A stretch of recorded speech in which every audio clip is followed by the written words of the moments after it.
What marks the line between man and beast?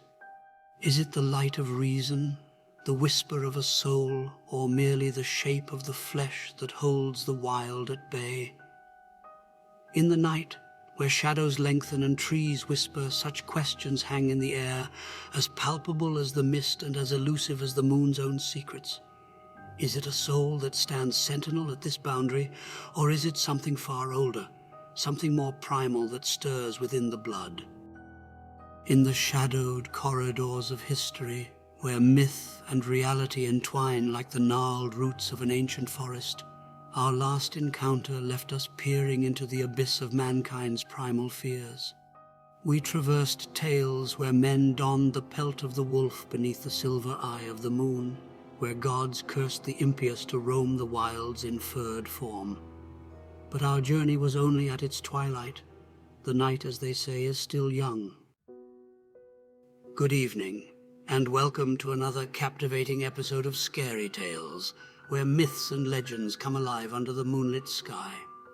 My name is Mr. Rook, your guide through these enigmatic hallowed halls where we illuminate the obscure and whisper life into the forgotten. Tonight, we venture beyond the light of the classical era into the shadowy depths of the Dark Ages, where the term werewolf first emerges from the mists of time. Etymologically birthed in the year 1020 AD from the Old English werewolf, a fusion of wer, meaning man, and wolf, the word came to symbolize more than a creature of law. It bore the weight of law and stigma, uttered by King Canute in legal texts to brand the outlaw, those who dwelt in the margins, much like the beast of our tales. And what of these tales? Gervase of Tilbury's words, whispered from the 13th century, suggest a land once rife with lycanthropic transformations, a phenomena so pervasive even England's green and pleasant land was not spared the nocturnal chorus of howls. He states, "In England, we have often seen men change into wolves." As we delve deeper into the shadows of the Middle Ages, a time where the night held dominion, we'll find the werewolf myth evolves, becoming ever more entrenched in the fears and fascinations of the populace. From cursed kings to warrior cults, the legend of the werewolf claws its way into the very foundation of a continent in turmoil, a spectre lurking throughout the saga of Europe's darkest hours. Yet before we continue, a word of warning, for among monsters the werewolf is well hidden. For who looks for a leaf in a forest? Welcome, dear friends, to SkaryTales. In the sagas of the Norse, amidst the clash of steel and the roar of battle, there emerge warriors of a different breed, fierce and wild, with the spirit of the wolf coursing through their veins. The Ulfhednar, shrouded in the pelts of the beasts they emulate, were said to be touched by Odin himself, granted ferocity beyond that of ordinary men. These warriors were the embodiment of the untamed wilds, a bridge between man and myth. The Ulfhednar, cloaked in the skins of wolves, would fight with a trance-like fury, impervious to pain and fear. They were the living incarnations of the wolf spirit, beings of berserker rage, chosen by the All-Father Odin to unleash chaos upon the enemies of their kin. The tales tell of their unholy fervor, a rage so potent that it seemed to tear at the very fabric of their humanity. Yet it was this fury that carved their place in legend as men who walked the line between the worlds of man and gods, of flesh and phantoms. In their howls one could hear the call of Odin, the beckoning to glory and doom alike. In the Middle Ages, the line between man and myth thins, and a new chapter in the werewolf's tale unfolds. Here, amidst the shrouded forests and dimly lit villages of medieval Europe, fears of the werewolf festered and grew, taking root in the fertile soil of a society steeped in the supernatural and the divine. As the candle's flame flickers and throws dancing shadows upon the stone walls of a peasant's home, the whisper of witchcraft mingles with the howl of the wolf. Witchcraft, the wielder of unseen forces and lycanthropy, the embodiment of primal instinct, became intertwined in the collective psyche, twin spectres of a world that is both wondrous and fearsome. It is said that witchcraft could contort the very fabric of reality, bending nature to the will of the sorcerer. In the pall of night, a pact with the devil himself could grant the power to shed one's human guise, to assume the form of the wolf and succumb to its ravenous desires. Thus began the age of the werewolf trials, where fear ruled, and the accused, both men and women believed to have consorted with the devil, faced the pyre, the noose, or sometimes a fate much worse. Their confessions, extracted under duress, spun tales of transformation so vivid they left an indelible mark upon our history. We shall explore these trials more thoroughly in a separate video dedicated to this matter, for their complexities and their tragedies deserve a closer gaze. But know this, the fear they stoked, the dread they nurtured, ensured the werewolf's howl would echo through the centuries, a harbinger of mankind's darkest superstitions turned to flesh. As the curtain of the Dark Ages fell across Europe, the belief in werewolves grew ever more entwined with the fabric of common law. It wasn't just the threat of the wolf that chilled the spines of the medieval folk, but the many ways one might become such a creature. Whispered tales and warnings passed through the generations, detailing several ominous paths to such a cursed existence. One such path was through the malevolence of witchcraft. Witches, those mysterious figures dwelling at the edges of society, were often believed to have the power to curse a man into a wolf, a fate delivered through sinister spells and dark rituals. A more recent addition to werewolf lore was the belief that one could become a werewolf by being bitten. This idea most likely is a creation of Hollywood movies. However, an argument could be made that it found its origins in the symptoms of rabies, a disease transmitted through animal bites, which could cause extreme aggression and other beastly behaviors, thus blurring the lines between man and monster. Another route to this beastly form was the donning of a magical wolf pelt. It was said that wearing the skin of a wolf, a gift often given by the devil himself, could grant the human underneath not only the outward appearance of the animal, but also its ferocious spirit and hunger for the hunt. Then there was the most peculiar method of drinking rainwater collected in the paw print of a wolf. This act was believed to transfer the essence of the wolf into the drinker, binding their spirits and initiating the transformation. In some regions, it was feared that simply removing one's clothing under the light of the full moon could invite lycanthropic transformation. This act was seen as the rejection of one's humanity, a symbolic surrender to the wild. Curiously, the time of one's birth also held significant sway in this lore. Those born on the sacred nights of Christmas Eve or Christmas Day faced the superstition of being marked for a lupine fate. This belief echoes through eternity in the words of Angela Carter's story, The Werewolf, where she writes, "Midnight and the clock strikes. It is Christmas Day, the werewolf's birthday, the door of the solstice still wide enough to let them all slink through." Each of these methods reveals a deep-seated fear and fascination with the boundary between the human and the beastly, a theme that resonates through the tapestry of werewolf mythology, illustrating the perennial dance between control and the wildness within us all. Throughout the bountiful tales of folklore, where the divine meets the diabolical, certain saints stand out for their connections to werewolf lore, embodying the medieval church's efforts to weave together Christian dogma with the era's prevalent pagan beliefs. Saint Hubert of Liège, often cited as the patron saint of hunters, is also a figure entwined with the legend of the werewolf, as he is said to be the patron saint for protection against werewolves. His story begins with a miraculous encounter with a stag bearing a crucifix between its antlers, leading to his conversion to Christianity. This emblematic transformation from hunter to holy man parallels the transformation themes in werewolf myths, suggesting a symbolic redemption from beastly to divine grace. Legend also states, St. Hubert could cure rabies and other conditions associated with animalistic aggression, subtly linking him to the control of werewolf transformations. In the land of Ireland, wolves, though now extinct, were once as numerous as the stars in the sky. The Irish were said to be plagued by the animals so intently they bred a special type of dog, the Irish wolfhound, to hunt them. As late as 1650, the town of Coleraine was said to have been attacked by a pack of hungry wolves. St. Patrick, revered for converting Ireland to Christianity and the expulsion of serpents from the island, is also remembered for a much more ominous deed. During the 5th century, he is said to have cursed the Welsh king Vereticus, turning him into a wolf, a tale echoing ancient beliefs of lycanthropy as divine punishment. This story not only emphasizes the saint's dominion over nature, but also serves as a metaphor for the transformation of pagan souls into Christian believers.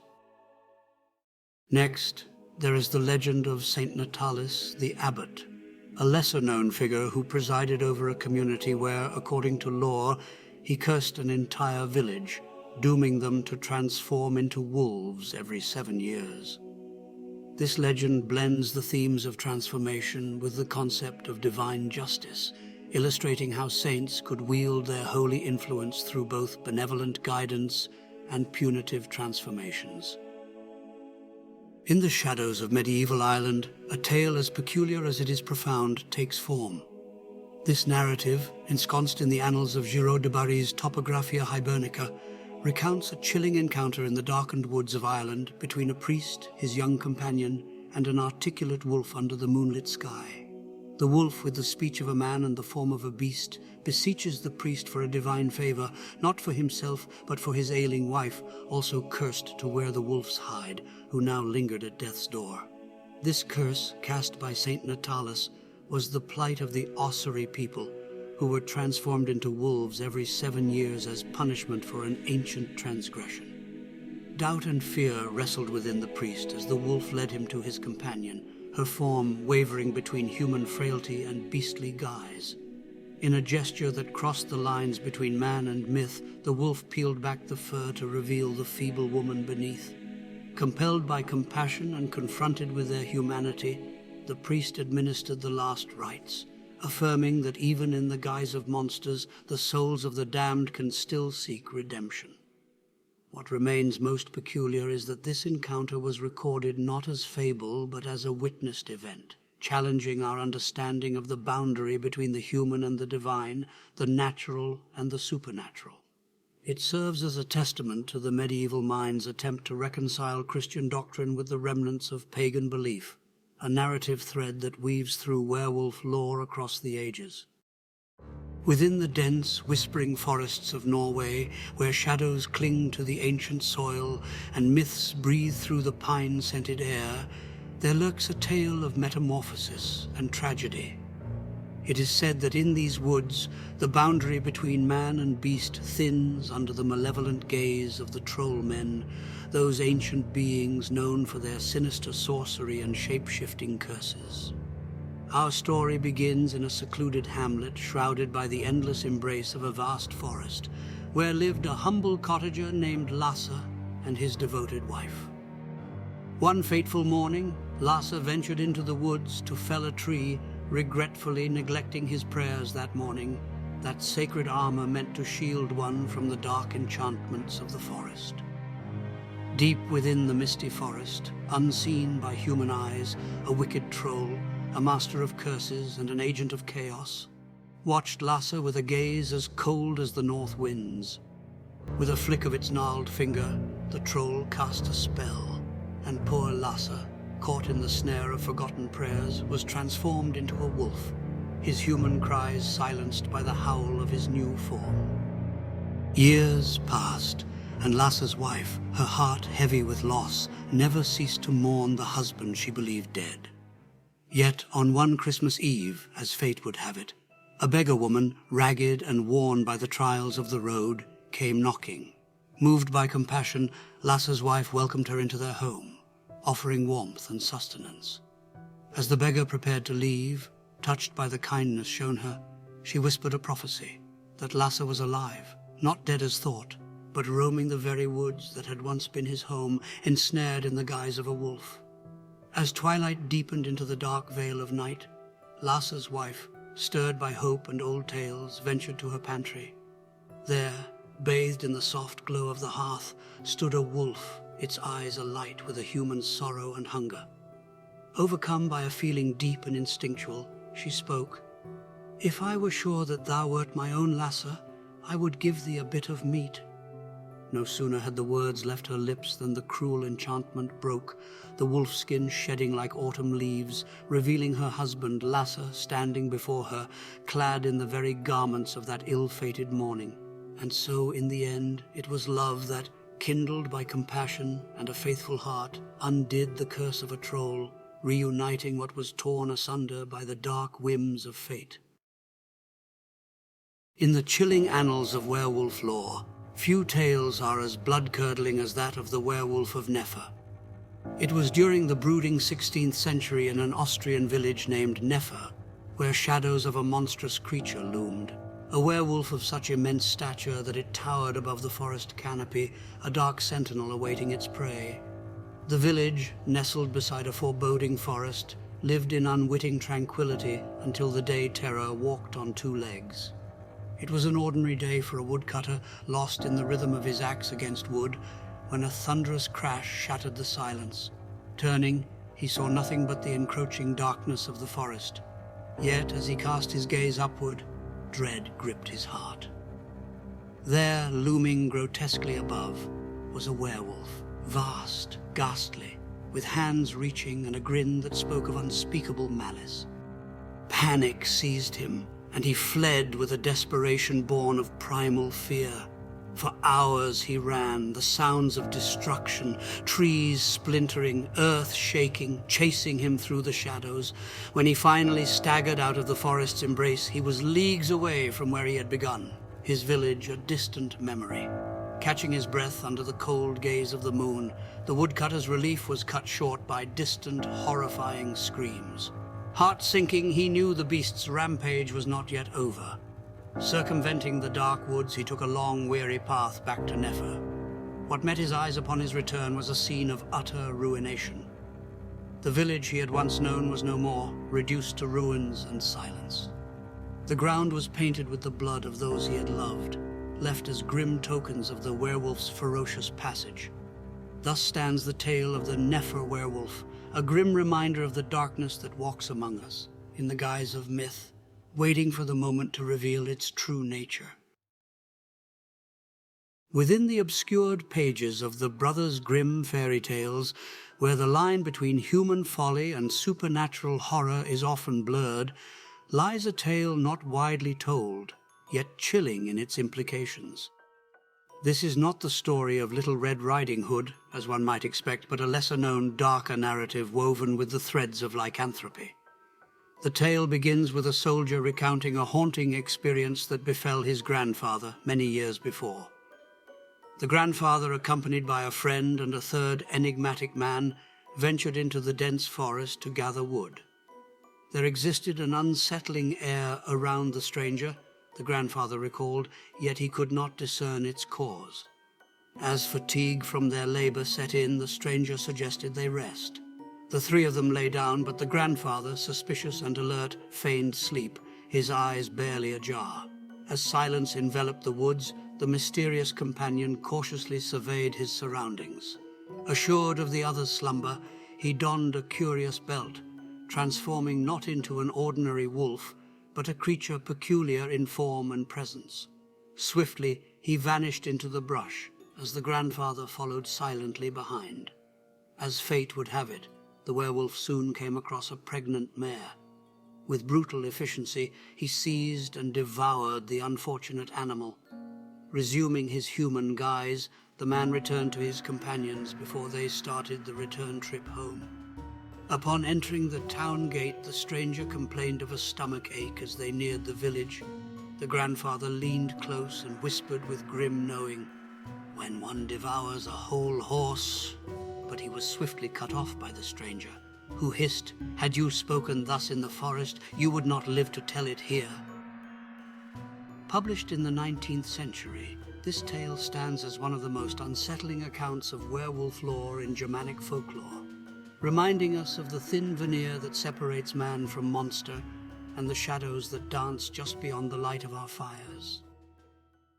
Venture we now beyond the familiar howls of the male werewolf to explore the shadowed realm of the werewoman, where gender weaves its own unique spell upon the tapestry of lycanthropic legends. These tales, often eclipsed by their male counterparts, reveal a compellingly different aspect of the beast within.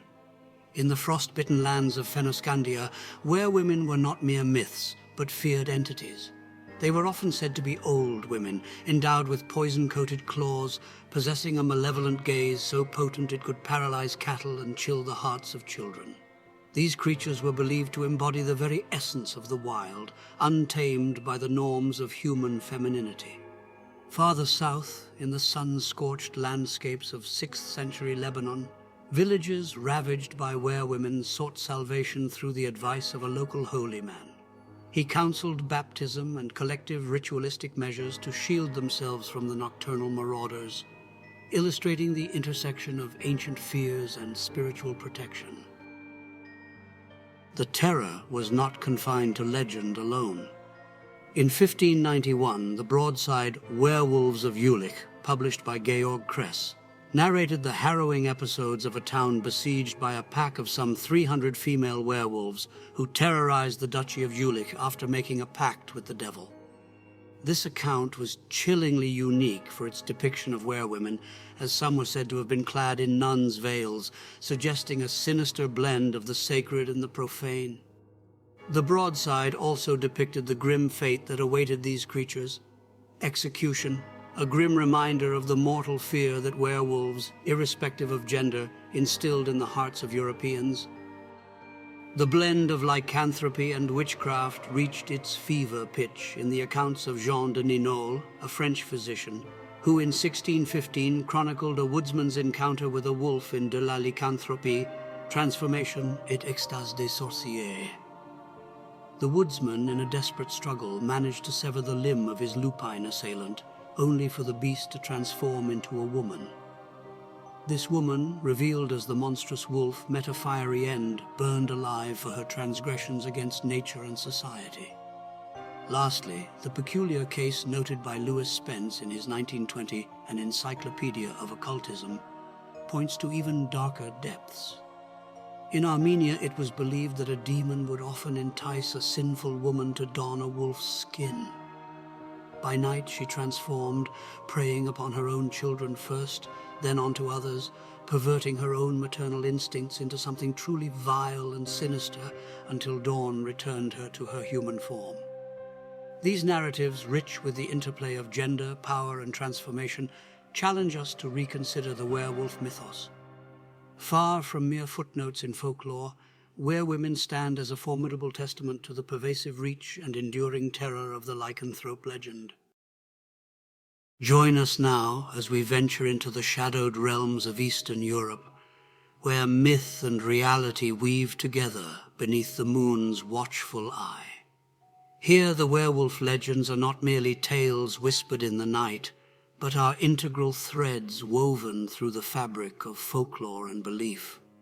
As we delve into the lore of this enigmatic land, Saint Andrew the Apostle emerges as a pivotal figure, celebrated not only as a preacher of the gospel to the Nuri and the Scythians, but also as the patron saint of wolves and the keeper of secrets like garlic, which were once used to ward off evil spirits. His feast day, known as the Day of the Wolves on November 30th, holds a chilling significance. Legend has it that on this night, St. Andrew descends to earth at midnight, granting each wolf its prey for the winter. It's a night when wolves are said to possess unnatural cunning and agility, a night of heightened predation where no prey can escape their grasp. In remote areas, people still prepare by marking their livestock with wax crosses and avoiding any mention of the word wolf or lup in the tongue of Romania, in order to fend off these supernaturally empowered beasts. Next comes the lore of the Prikolich and Vukodlak, further enriching this eerie landscape. The Prikolich, akin to a fusion of werewolf and vampire, are undead abominations rising from the grave to wreak havoc throughout the ancient lands of Romania. Often depicted as the souls of malevolent men who come back to Earth to do more evil, Prikolich are said to prowl at night in a monstrous wolf-like form. These beings embodied the terror of the dark unknown, sowing fear and chaos across the land. Tales and anecdotes heard and recorded by the Romanian linguist Emil Petrovici in his travels through Romania during the 1930s tell us, a dead person becomes a Prikolich and he feeds on his relatives. When he is exhumed, his backside is facing upwards and he has blood on his lips. One must take that blood and feed it to the person at home who is suffering from the Prikolich bite. In this way, the relative regains his health. This unholy melding of werewolf and vampire perhaps gave birth to the origins of silver's use as a deterrent against the curse of lycanthropy. Traditionally wielded against the undead, silver's protective properties extends its gleam into the lore of the werewolf, hinting at a shared lineage steeped in darkness and fear. Vukodlak were often depicted as living humans who morphed into wolves, a change driven by ancient curses or profound sorcery. These creatures, once revered as symbols of Slavic gods such as Dazbog and Veles, embodied the ferocity and majesty of nature. The fluid nature of the vampire-werewolf figure can be better understood when considering the exceptional position of the wolf within Serbian mythology. In the Slavic world, the wolf is not only the main totem animal of Serbs and other southern Slavs, but the wolf god Vuk stands as their supreme cosmic ruler, central to various origin stories. Numerous male and female names, as well as place names, incorporate the word wolf. In Serbian culture, the term Vukodlak, meaning werewolf, was considered too terrifying to utter, leading to the use of vampire as a substitute. Serbia's rich linguistic and ethnographic literature explains that vampire served as a replacement for the sacred name of werewolf, Vukodlak. Other alternatives included Nepomnik, meaning the one who should not be mentioned, and the simpler Vuk, meaning wolf. In Slavic legend, vampires can take the form of a wolf or a black dog. The Slavic demon Soglav, appearing in legends from Bosnia, Montenegro, and Istria, is depicted with a dog's head, horse's legs, and a single eye, further illustrating the blend of fearsome creatures in Slavic mythology. In these narratives, folklore presents a realm where the supernatural breathes beside us, where saints and curses mingle, and where the howl of the wolf is never just a howl, but a call that ties the past with the present and the divine with the damned. As our nocturnal journey through the darkened realms of lycanthropy draws to a close, we are reminded that the tales we've explored are but a few of the whispers from a vast chorus of myths that have captivated human imagination across centuries. And though these ancient stories might seem mere fabrications to the skeptic's ear, allow me, if you will, to impart one final tale. Count Jan Potocki was one of Poland's most revered writers and Enlightenment intellectuals. Born into affluent Polish nobility on March 8, 1761, he became a celebrated figure known for his adventurous spirit and scholarly pursuits. Potocki lived abroad from an early age and was primarily educated in Switzerland. He frequently visited the salons of Paris and toured Europe before temporarily returning to Poland in 1778. As a soldier, he fought in Austrian ranks during the War of the Bavarian Succession and was appointed a military engineer in the Polish army in 1789. His extensive travels and studies made him a pioneer of travel literature, documenting prevailing customs, wars, revolutions, and national awakenings. Fascinated by the occult, Potocki delved into ancient cultures, rituals, and secret societies. His masterpiece, the manuscript found in Saragossa, first published around 1805, is considered one of Poland's greatest works of prose storytelling, akin to the Arabian Nights. Written in French, it reflects Potocki's status as a world traveler and polyglot. However, despite his brilliance and worldly accomplishments, Potocki's life held within it a dark secret. While residing in present-day Ukraine, Potocki absconded with one of his mother's silver teapots, made out of it a bullet, then proceeded to have the silver bullet blessed by a priest. On the 23rd of December, 1815, convinced beyond doubt that he was indeed a werewolf, Potocki shot himself in the head, believing that his action would save the lives of many. Traversing from the Dark Ages to the enigmatic realms of Eastern Europe, each tale of metamorphism, be it through curse, divine wrath, or dark rituals, echoes as a venerable reminder of an era when to speak of wolves was to speak of gods and monsters. Yet, amidst the shadows of these tales, there is a sliver of light, a ray of hope that shines through. It reminds us that for every tale of terror there is a story of perseverance, of mastering the beast within and reclaiming the human spirit.